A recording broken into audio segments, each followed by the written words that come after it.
चाहता हूँ कि हमारी प्रेजेंटेशन बता दी जाए कि हमारा हक कौन खा रहा है, कौन किसका हक खा रहा है। देश के सभी जगहों पर ये 10% के लोग इतनी होशियारी, इतनी चालबाजी से इस देश को इतना ज़्यादा बांटना चाहते हैं, इस देश को इतना ज़्यादा तोड़ना चाहते हैं कि यह देश कितनी बार तोड़ने की कोशिश किया, लेकिन इस देश के मूल निवासियों ने, इस देश के बहुसंख्यकों ने इस देश को बार बार जोड़ने का काम कर रहा है। आज हम लोग भी इस देश को जोड़ने का ही काम कर रहे हैं कि तोड़ने वालों से हम कहना चाहते हैं कि जाति जनगणना करा दी जाए और बता दिया जाए कि कौन किसका हक खाते रहना चाहता है। और लगातार हम लोगों पर जुर्म हो रहा है, लगातार हम लोगों पर हत्याएं हो रही है। हमारे ही समाज की वो छोटी छोटी बेटियों के साथ जो रेप हो रहा है, वो हमारे ही बहुसंख्यक बहुजन समाज की बेटियां हैं, वो गरीब परिवार की बेटियां हैं। और लगातार हमारे नौजवानों की हत्या उत्तर प्रदेश, अन्य राज्यों में हो रही है।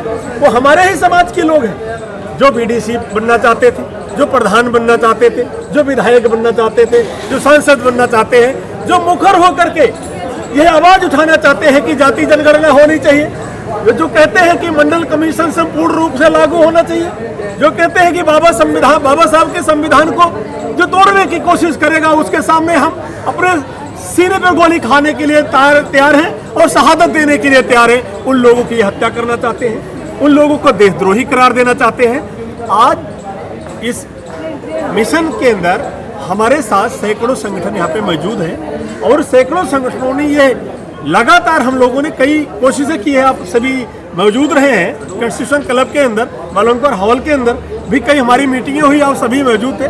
हम लोग पूरे तरीके से कोशिश कर रहे हैं, देश के जितने भी सामाजिक न्याय की लड़ाई लड़ने वाले संगठन हैं, न्याय पसंद लोग हैं, बाबा साहब के जो मिशन को चलाना चाहते हैं, बाबा साहब के संविधान को बचाना चाहते हैं, मंडल कमीशन को संपूर्ण रूप से लागू करना चाहते हैं और भाईचारा स्थापित करना चाहते हैं, लोग को अंधविश्वास पाखंड से दूर रखना चाहते हैं और विज्ञान की बात करते हैं, संविधान की बात करते हैं। ऐसे लोगों की एकजुट करके इस देश के अंदर एक जन आंदोलन की जरूरत है। मगर जन आंदोलन के ये नहीं मानेंगे और हमारे संविधान को भी तोड़ रहे हैं, हमारे लोगों को भी मार रहे हैं, हमारी बहन बेटियों के साथ अत्याचार कर रहे हैं, लोगों के घर जलाए जा रहे हैं, लगातार हमारे यूनिवर्सिटी के अंदर हमारे बच्चों को मार रहे हैं, उनकी टांगें तोड़ रहे हैं। यूनिवर्सिटी में घुस के किस तरीके से इन्होंने जेएनयू के अंदर मारा, किस तरीके से इन्होंने हमारी यूनिवर्सिटी को तोड़ रहे हैं और लगातार हमारे घरों को जला रहे हैं, कब्जा कर रहे हैं, तरह तरह के अन्याय कर रहे हैं इस देश के अंदर लगातार।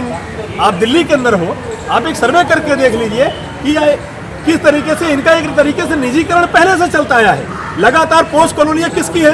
ये 10% लोगों की है। लगातार हम लोगों को जगह कहाँ मिली है? दिल्ली की राजधानी में हम लोगों को जगह कहाँ मिली है? सर लड़ाई कैसे लड़ी जाएगी? आप तो टुकड़ों में बटे हुए हो। हम लोगों को यहाँ पे जगह कहाँ मिली है? हम लोग लाइनों के बीच में रह रहे हैं, नालों के पीछे रह रहे हैं और कच्ची कॉलोनियों में रह रहे हैं, खुले नालों के बीच में। दिल्ली जैसे राजधानी में भी हम लोगों को जीवन यापन इस तरीके से है। तो ये लोग जो ये लड़ाई हम लोग लड़ने के लिए हम निकल पड़े हैं और लगातार हम लोगों को जगा रहे हैं और हमारा समाज जागरूक हो रहा है। नेताओं के पीछे समाज नहीं चलेगा और समाज सामाजिक न्याय के रास्ते, संविधान के रास्ते हम लोग एकजुट होंगे, भाईचारा बनाएंगे। जो हम लोगों के अंदर आपसी दूरियां थी, जो दलित और पिछड़ों की दूरियां थी, वो हम एक करेंगे और रोटी और बेटी का रिश्ता भी कायम करेंगे। लोग आगे करके अपना छोटा बड़ा भाई बना करके सब चलने के लिए तैयार है। पूरी तरीके से मेजोरिटी हो चुकी है, पूरे देश में आह्वान हो चुका है। यूनिवर्सिटी के अंदर हमारे लोग जागरूक हो चुके हैं, खेतों खलिहानों में जागरूक हो चुके हैं, प्रोफेसर जागरूक हो चुके हैं और न्यायालयों में हमारे जो जज हैं और जो हमारे एडवोकेट हैं वो जागरूक हो चुके हैं, हमारे टीचर जागरूक हो चुके हैं, गांव के प्रधान जागरूक हो चुके हैं। और कितना जागरूकता चाहिए और बाकी समाज जो है उनको जागरूक करने का प्रयास किया जा रहा है, एकजुट किया जाएगा। मोदी जी ने अभी मंत्रिमंडल का विस्तार किया था तो उसमें बाकायदा जो पिछड़े मंत्री बनाए गए थे, बड़े पैमाने पर प्रचार किया गया था। खुद प्रधानमंत्री वो काम तो पीएम साहब कर रहे हैं पिछड़ों के लिए, दलितों के लिए, महिलाओं के लिए।